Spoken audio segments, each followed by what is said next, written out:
You're not healing, you're just using therapy language to win arguments. And the person who taught you those words has no idea they turned you into this. You know exactly what I'm talking about. Someone in your life has discovered the language of therapy. They know what gaslighting means, they can name narcissism. They throw around words like boundaries and triggered and emotional labor like they're casting spells at a dinner table argument about whose turn it is to do dishes. And here's the thing that makes you feel insane: you can't argue back. Because the moment you try, you become the toxic one. You become the person who doesn't respect boundaries. The one who's emotionally unsafe. They've learned to weaponize the exact language designed to create safety, and now every conversation feels like walking through a minefield where they're holding the map and changing the route mid-step. You bring up a legitimate concern and suddenly you're violating their peace. You express hurt and you're trauma dumping. You disagree and you're being aggressive. You're not crazy for noticing this pattern. You're actually seeing something that most people miss because they're too afraid to call it out, too worried they'll be labeled the problem.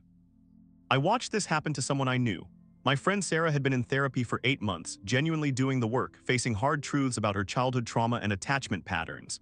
Then her roommate discovered therapy TikTok and fell down the rabbit hole of 10-second psychology clips. Within 2 weeks, every household disagreement became an impromptu diagnostic session. Dirty dishes crusting in the sink for 3 days straight. That's weaponized incompetence and emotional labor exploitation. Asked her to quiet down at midnight on a work night. That's tone policing and a boundary violation requiring a formal apology. The worst part? Sarah started doubting her own reality. She'd come to me confused, sometimes near tears, asking if she really was being controlling or exhibiting narcissistic tendencies for expecting basic courtesy like reasonable noise levels. The roommate had learned all the right clinical vocabulary, memorized every trauma response acronym, but absorbed none of the actual healing principles or self-reflection. She just upgraded her manipulation tactics with a psychology degree from Instagram Reels. Here's the difference nobody talks about. Real therapeutic language is designed for internal work. It's meant to help you recognize your own patterns, understand your reactions, take responsibility for your emotional landscape. It's a mirror you hold up to yourself in the quiet moments when no one else is watching. But weaponized therapy speak, that's a spotlight you shine on everyone else, often in the middle of conflict when emotions run highest. Instead of asking what boundary you need to set within yourself, you're announcing what boundaries everyone else must follow right now without question. Instead of examining why you feel triggered by your partner forgetting dinner plans, you're declaring that their forgetfulness is triggering and therefore must stop immediately. The words sound the same. They use identical vocabulary from the same self-help books and Instagram infographics. The intent is opposite. One pulls responsibility inward toward growth. The other pushes it outward toward blame. One is accountability that feels heavy but clarifying. There's a term for this in psychology that most people don't know: concept creep. It's when clinical terms designed for specific situations start expanding to cover everyday experiences.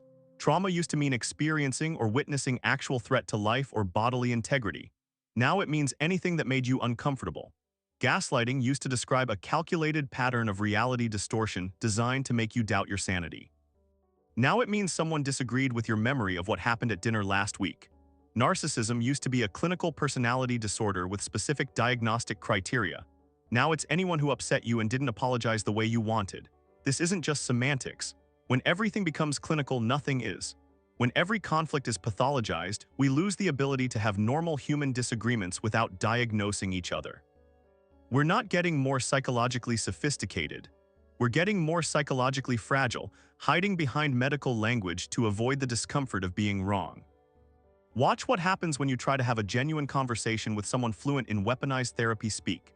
You bring up a legitimate concern. They immediately name a boundary you've violated by bringing it up. You explain your perspective. They tell you you're being defensive, which is itself a trauma response they're not responsible for managing. You ask for clarity. They say you're demanding emotional labor. You express frustration. That's aggression, and they're removing themselves from this unsafe space. Notice what just happened. They never addressed your actual concern. They never took responsibility for their behavior. They just used the language of healing to shut down the conversation entirely and position themselves as the victim for being confronted. This is the new stonewalling. It's just got better PR. And the most insidious part is that it trains you to stop bringing up problems altogether, because every attempt at communication gets reframed as an attack. That's not a boundary. That's a wall. There's a study from the Journal of Social and Personal Relationships that found something disturbing. Researchers discovered that people who score high in manipulative traits are actually more likely to use therapeutic language in conflicts, not less. They're not using it despite being manipulative. They're using it because they're manipulative. These individuals recognize that clinical terminology carries authority. It sounds educated, compassionate, evolved. It's harder to argue against because disagreeing makes you sound like you're against mental health itself. The study found these individuals specifically weaponize terms like boundaries and self-care and emotional safety to avoid accountability while maintaining a progressive, self-aware image. They're not healing, they're optimizing. They found a way to be controlling while sounding enlightened. Picture someone canceling plans last minute, then calling it protecting their energy. Or dismissing your hurt feelings as them enforcing boundaries. The people around them end up confused, wondering why they feel worse after every interaction with someone who uses all the right words. Your nervous system knows what your brain is trying to rationalize away. Here's what changed for Sarah. She started paying attention to direction. When someone uses therapeutic language, ask yourself, is this person holding themselves accountable or holding everyone else accountable?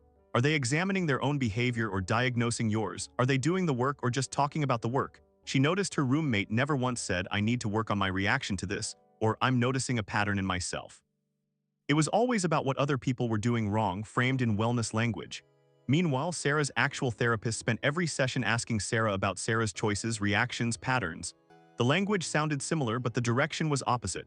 One was excavation, the other was accusation. Once she saw the pattern, she couldn't unsee it. She moved out 3 weeks later, not because she was unwilling to respect boundaries. Because she finally recognized a boundary violation dressed up as boundary setting. That's the twist nobody tells you about. Sometimes the person screaming about their boundaries is actually violating yours. The uncomfortable truth is that some of you reading this are doing it too, not because you're a bad person, because the culture taught you that having the right language means you're doing the right work. You learn to name gaslighting before you learn to examine when you might be misremembering. You learn to identify narcissistic traits in others before you learn to spot your own entitled behaviors. You learn to announce your triggers before you learn to manage your reactions. This isn't about never using these terms. It's about asking yourself the hard question, am I using this language to grow or to win? Am I holding myself accountable first or everyone else? Real healing is deeply uncomfortable. It requires admitting you're wrong, not proving everyone else is. It requires changing your behavior, not demanding others change theirs. If your therapy vocabulary has grown but your capacity for self-reflection hasn't, you're not healing. You're just getting better at arguing, and the evidence is in how the people around you feel, drained or safe. So what do? Start with silence. Real therapeutic work doesn't need to be announced. You don't need to name every boundary as you set it. You don't need to diagnose every uncomfortable interaction. Sometimes you just say no, sometimes you just leave, sometimes you sit with your discomfort instead of labeling everyone else's behavior as the cause. Watch people who have done deep healing work. They're often quieter about it. They take responsibility faster. They apologize without disclaimers. They can hear criticism without calling it abuse. They set boundaries through action, not announcement. The most healed people I know rarely use therapeutic language in daily conversation because they don't need to. They've internalized the concept so deeply that they just live differently. The language was scaffolding, not the building. If you're constantly talking about your healing journey, ask yourself if you're on one or if you're just narrating a performance. Growth whispers, performance shouts. You're not crazy for feeling manipulated by healthy language. You're actually paying attention. The words don't matter as much as the intent behind them. Healing pulls responsibility inward. Manipulation pushes it outward. You can feel the difference even when you can't articulate it. Trust that feeling. Someone using all the right words can still be doing all the wrong things.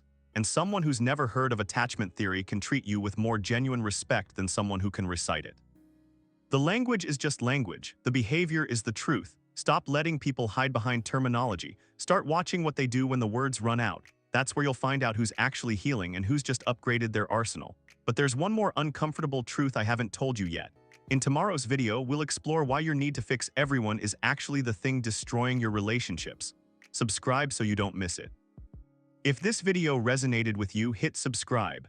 Uncomfortable Truths drops a new uncomfortable truth tomorrow and every day after on personal finance, relationships, mindset, and productivity, and more. Turn on notifications so you're first to see it. The truth is uncomfortable, but it's always worth it.